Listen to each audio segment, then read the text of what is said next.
Makinamız Alfa 750 bozuk para sayma makinesi. Burada sticker'da da Jet Plus olarak da görüyorsunuz. Fabrikadan bu şekilde gelmektedir. İlk açılışta da görmüşsünüzdür motor hızından da ne kadar hızlı bir makine olduğunu. Makinenin bazı aksamlarını göstermek istiyorum. Dolomit bir malzemeden yapılmıştır. Çok sağlam bir malzemedir. Diğer makinelerin parçalarına göre paranın düştüğü yer çok daha sağlam, dayanıklıdır.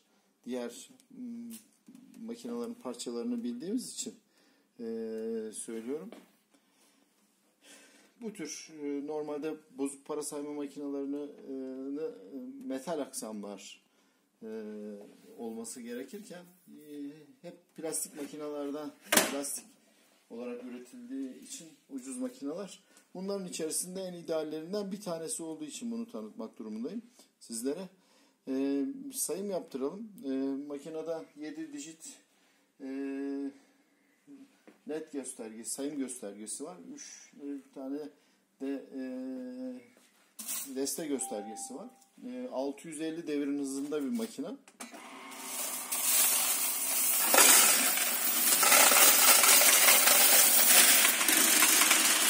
Görüyorsunuz sayım hızını. Mutlaka her zaman söylüyorum, böyle küçük bir eleğiniz olsun. Daha atak, zımba, tel, bu tür şeyler makinenin içine kaçmasın.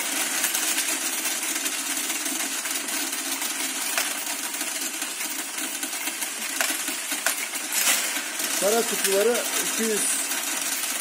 250 adet kara kadar.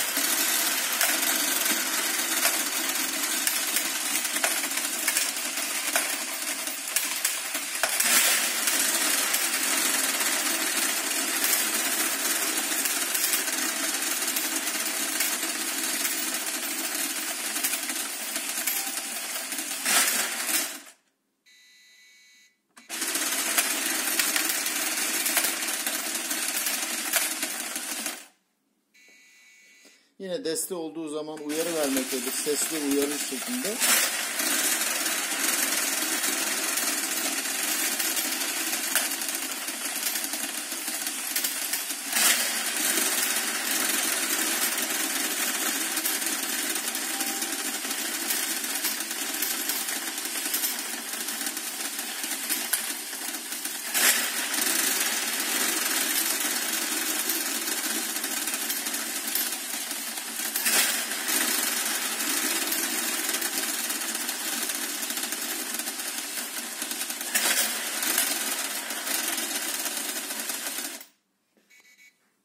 Evet.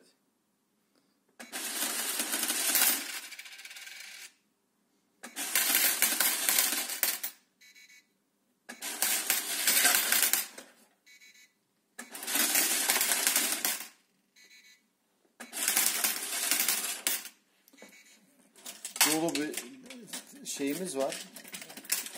Onluklarımız çok fazla. O yüzden onlukları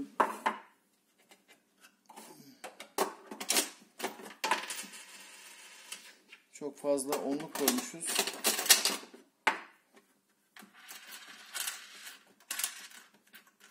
Bantlı para asla bu tür makinelerin içine atmamanız gerekir.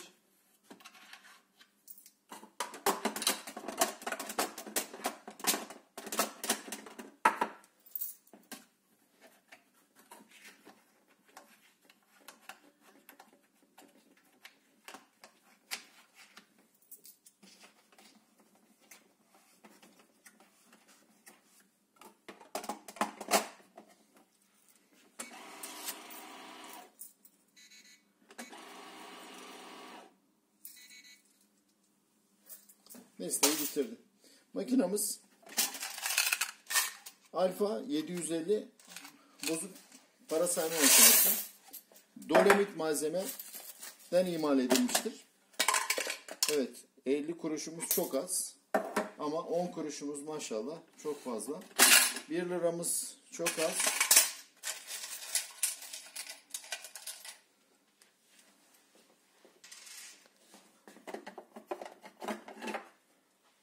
Burada